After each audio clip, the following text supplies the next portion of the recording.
장기 채권보다 단기 채권의 금리가 높아지면 어떤 일이 벌어질까요?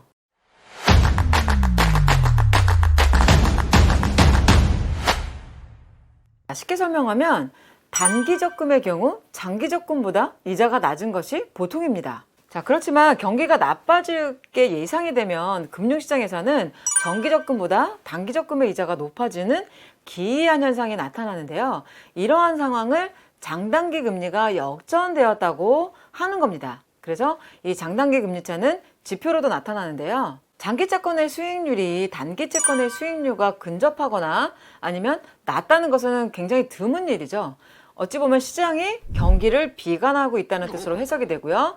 경기 침체의 전조 증상으로 받아들이는 지표입니다. 과거의 역사를 살펴보게 되면 이 장단기 금리차가 역전이 되고 그 현상이 10일 이상 지속될 경우에 일정 기간, 4분기나 6분기 일정 기간을 두고 항상 경기 침체나 금융 위기가 발생을 했어요. 자, 첫 번째 장단기 금리차가 가져온 위기는 오일 쇼크입니다. 1970년대에 일어났는데 1970년대 금리 역전은 제2차 오일 쇼크를 야기를 했고요. 1973년 10월에 제1차 오일 쇼크는 주가를 40%나 떨어뜨렸고요.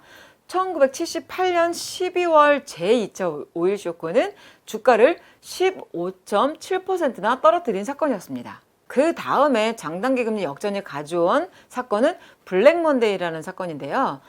이 사건을 잠깐 살펴보게 되면 전 세계의 자본시장의 중심인 뉴욕의 주가가 1987년 10월 19일 그날 하루의 낙폭으로만 508포인트 퍼센테이지로 따지게 되면 전일 대비했을 때 22.6%가 내려간 사건입니다. 당시에 미국 경제와 주식시장은 최고의 호황을 누리고 있었는데요.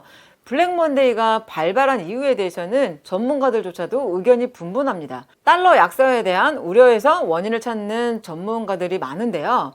그 당시에 월가에서는 외국인이 언제 이탈할지도 모른다는 공포를 느끼고 있었대요. 이때 앨런 그린스펀 연방준비제도 이사회 의장은 중앙은행이 시중은행에 대출할 경우에 적용하는 대출금리인 재할인율을 5.5%에서 6%를 인상을 했고요. 이 부분이 장단기 역전으로 이어지게 됐습니다. 당연히 투자자들의 심리는 급속하게 얼어붙었고요. 급기야는 미국의 블랙 먼데이를 맞게 된 거죠. 자, 그 다음에 장단기 금리 역전이 가져온 사건은 IT 버블을 가져온 1990년대입니다. 그러니까 1990년대 후반 금리 역전은 2000년대 초 IT 버블을 야기했는데요. 미국 주가는 물론이고 우리나라 주가도 급락을 하게 됩니다. 자, 당시에 전 세계 주식시장은 IT 혁명에 대한 기대감으로 엄청난 상승세를 기록하고 있었는데요. 미 연준은 너무 과열된 상황을 진정시키기 위해서 금리를 이때 인상을 하게 됐죠. 이때도 장단기 금리가 역전이 됐어요. 자, 우리나라의 경우를 살펴보더라도 1999년도 한 해에만 1만 개의 벤처기업이 설립이 됐대요. 자, 1년 반 만에 코스닥 지수가 5배가 급등을 했고요. 버블을 양상하게 된 거죠.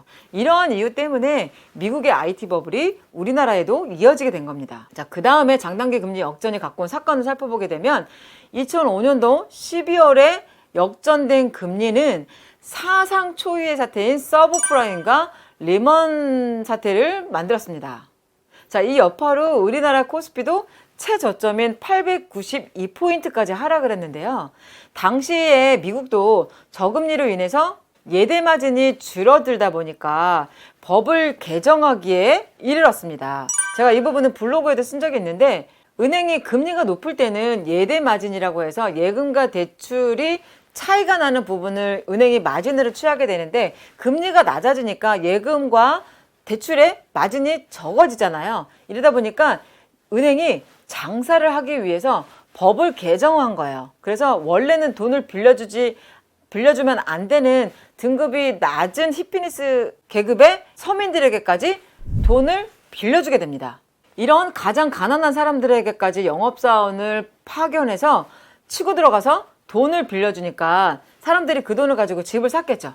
너도 나도 앞다투어서 집을 사다 보니까 돈을 빌려서 집을 사다 보니 집값은 당연히 상승을 하게 됐고 또 사람들은 집값이 상승하다 보니까 자산이 늘어났다라는 착각을 하고 소비를 많이 하게 된 거죠. 이런 부분들이 경기 과열을 만들게 됐는데 미국 같은 경우에는 이 모기지 상품을 증권화해서 다른 나라에 이제 판매를 하게 되는데 이 모기지 상품만 증권화해서 팔려 나갔다라고 하면은 큰 문제가 안 됐을 텐데 이 모기지 상품에 파생 상품을 만들었고요.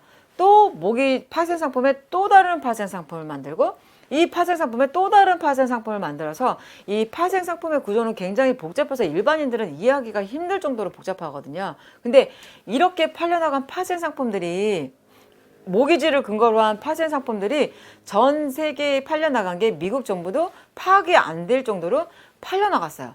근데 세계적인 신용기관인 무디스가 이 파생 상품에 신용등급 AAA를 준 겁니다. 근데 원천인 이 모기지가 부실화가 되고 집값이 떨어지다 보니까 집값의 90%를 빌려서 집을 사서 집이 올라갈 때는 좋았는데 집값이 경기가 과열이 되고 버블이 일어나게 되고 미국의 집값이 떨어지게 되고 이 모기지 증권은 부실화가 되고 당연히 이어서 팔려나간 파생상품도 부실화가 되다 보니까 전 세계 금융과에 공황이 오게 된 거예요. 자, 그렇다면 앞으로도 장단기 금리차가 역전이 됐다고 꼭 금융위기가 올까요? 현재는 절대금리가 점점 낮아지는 상태이고 과거처럼 물가가 급등하지는 않고 있습니다. 그렇다 보니까 기간 프리미엄이 마이너스를 기록한 적이 있는데요. 이 기간 프리미엄이 뭐냐면 장기 채권 보유자에게 해당 만기 시까지 금리가 불확실할 수 있고 또 인플레이션이 일어날 수 있으니까 그런 부분에 대한 보상으로 추가로 지불하는 프리미엄 금리를 뜻하는데요. 긴 시간 동안, 오랜 시간 동안 투자하다 보니 예상치 못한 변수가 생길 수 있고 또 그 기간 안에 미 연준이 긴축 정책을 할 수도 있기 때문에 투자자들의 이러한 우려들을 보상하기 위해서 기간 프리미엄을 제공을 했는데 그동안에는 이 기간 프리미엄이 항상 플러스 값을 유지를 했었습니다. 그렇지만 지금은 기간 프리미엄이라는 게 계속 줄어들다 보니까 마이너스를 기록하는 상황도 발생하다 보니 이런 부분들 때문에 장단기 금리가 역전이 될 수 있다는 거죠. 자, 이 부분도 굉장히 설득력이 있는 주장인데요. 자, 금융위기가 이번에 안 올 수도 있고 올 수도 있습니다. 제가 책에도 주장했지만 앞으로 3년 안에 부자 될 기회가 온다라고 주장했지만 올 수도 있지만 안 올 수도 있어요. 그렇지만 위기를 대비하는 사람과 대비하지 않은 사람의 결과는 충분히 달라질 수 있고 위기는 이번에 안 올 수도 있지만 언제든 찾아오게 되고 도래가 될 겁니다. 그래서 이 위기를 준비하셔서 달러에도 투자하시고 경제 위기에도 하방 리스크를 해지할 수 있는 부동산, 적어도 덜 떨어지는 부동산에 투자해서 이 위기가 왔을 때 부자 되는 기회로 만드시는 독자 여러분들이 되시면 좋겠습니다. 그래서 앞으로도 이 부자 멘토 이지우는 실질적으로 투자할 수 있는 방법, 달러에 투자하는 방법이랄지 부동산에 투자하는 방법이랄지 또 지금 현재 부동산을 너무 규제를 하다 보니까 어떤 틈새 상품들이 뭐가 있는지 이런 부분들을 하나하나 소개를 해드리고 독자 여러분들을 부자로 만들어드리는 채널을 만들어드리도록 할게요. 자, 오늘 영상은 여기까지 마칠 거고요. 오늘 영상도 도움이 되셨다면 구독, 좋아요 꼭 눌러주세요.